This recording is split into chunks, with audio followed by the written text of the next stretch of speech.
I've had all the pain and sorrow one lifetime will last. Go and tell my darling the highway's got me now. The highway's got me now.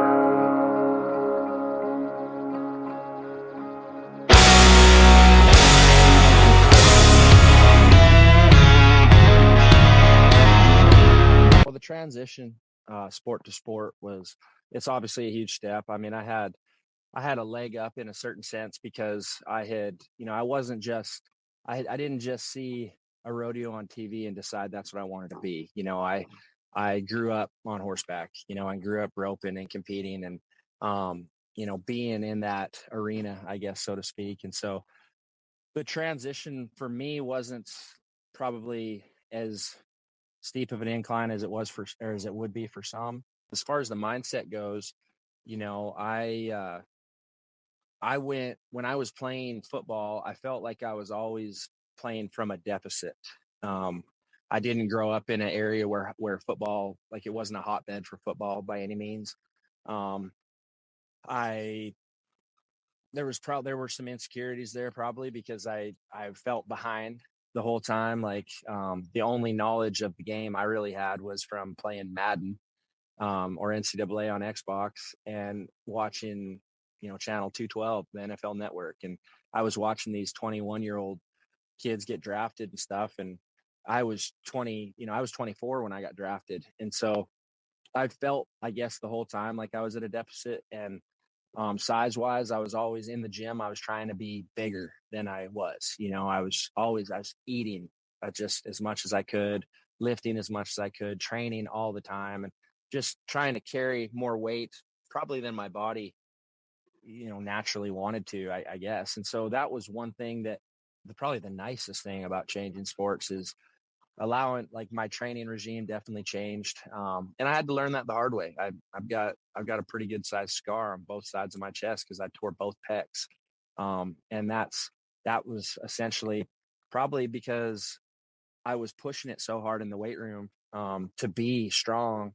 And then, your body can only handle so much. And so I had to deal with the heartbreak of, recovery and stuff and rehab and surgeries and all that stuff. So the nice thing about rodeoing is, how big you are, as much as it does play a role in the bulldog. And it's not, you either are or you aren't. And you see smaller guys that, have great technique. Like size doesn't, I guess, matter. And speed definitely doesn't matter, So the nicest thing was not getting under a squat rack as much anymore. And no more wind sprints. Although I still, my training, I do a lot more high intensity stuff now. Very little. Some days I just got to get in there and get a meathead lift in, like I'm still playing and throw some weight around. But most of the time it's a lot of plyo stuff, a lot of quick movements, a lot of jump rope, different. I follow these different workouts where, most of the time I'll do a whole workout, like a 6-week program out picking up a weight. It's a lot of push-ups and plyo push-ups and box jumps and stuff like that to stay fit. And I've definitely, I've lost some muscle mass from when I was playing, but at the same time, it's bulldogging, muscles and strength is a lot different than anything else. Just ask anybody that's taken a month off or a few weeks off, and then you go back and you throw your first one, you realize, oh, that part of my body hurts a little more than it should, And so, as far as the training goes, I say it's changed, and it has. The workouts I've done have changed, but the amount of them hasn't really. I mean, and that's something that, knowing that, yeah, I felt like I was at a deficit at some points playing football. I almost feel, um, not at a deficit by any means, but almost I've felt like, okay, well, here I am now. I'm a rookie in pro rodeo at 30, when other guys that are rookies they're 21 now. And so again, it's that I felt like I had a lot of ground to make up. And so that was because of that feeling. It's kept me in the weight room.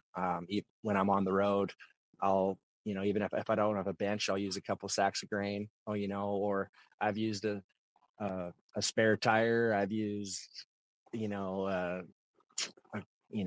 cinder block. I've used, a piece of wood, a block for under your trailer. Like it doesn't matter. I've even used toolboxes before, so you just kind of find a way and keep working out. And I think that hunger to be the best is definitely been what's driven me through both sports. So they definitely parallel each other a lot of ways that way. But the biggest thing is not the not the big heavy lifting days where I'm trying to pack more muscle mass on my body than it can handle. So that's been nice.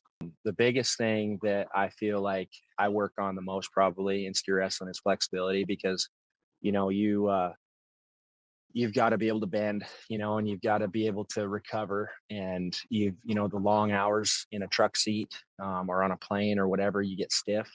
Mix that with maybe not eating the best on the road.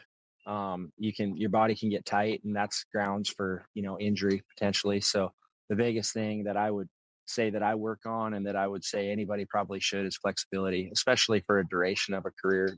To be an athlete as long as you can, you got to stay flexible. That's the differences in the sports, in the two sports, whereas football is so cutthroat and so, there's just zero job security. The one thing that I couldn't wait for as a football player, if I'm putting myself back into the place that I was in when I would call home, was that, if you go out and you miss a tackle, that could be your career, and so you play with a ton of, you're just trying to do everything right, and you're trying to just listen to what the coach says, and just do that, and hope that the ball bounces your way and stuff. And so it can be pretty stressful that way. The one thing that I can remember looking back on and just couldn't wait for about rodeo was that, if you went out there and you screwed up, as crummy as you feel after that, there's nothing stopping you from entering the next rodeo or going to the next one, and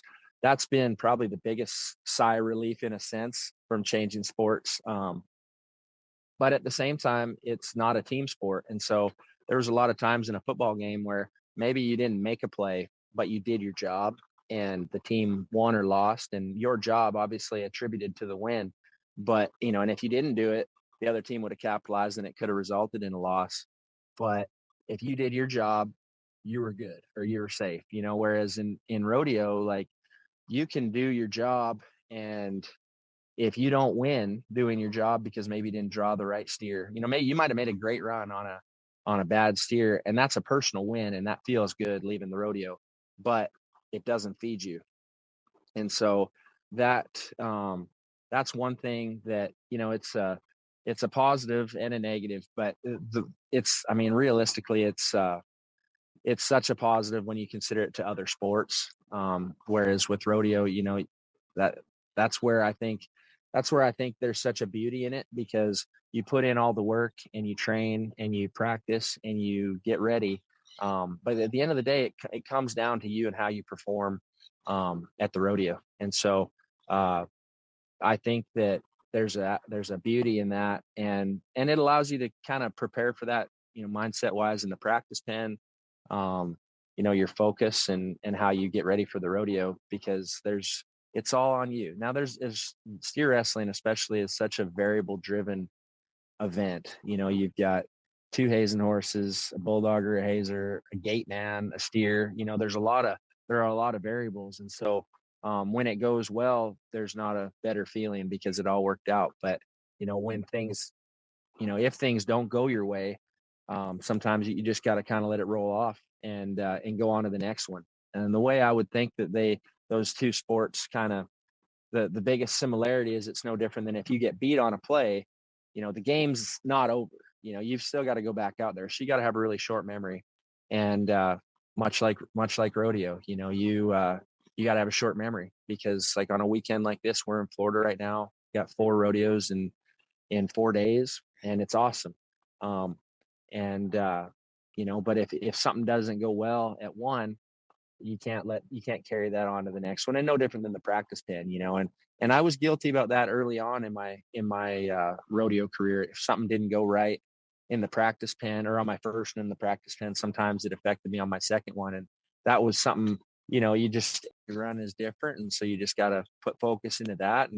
And it's sure been a cool experience to experience both sports at a high level, and know that in this one, it's all on me. You know what I mean? It's all on, if things aren't going well, if something consistently isn't going well, that's on me to fix. And that's the beauty of it, is that I can fix it, and I don't need the approval from a coach or a general manager or a scout or somebody. I don't have to impress them. I just gotta, impress me and focus on the things that I'm working on.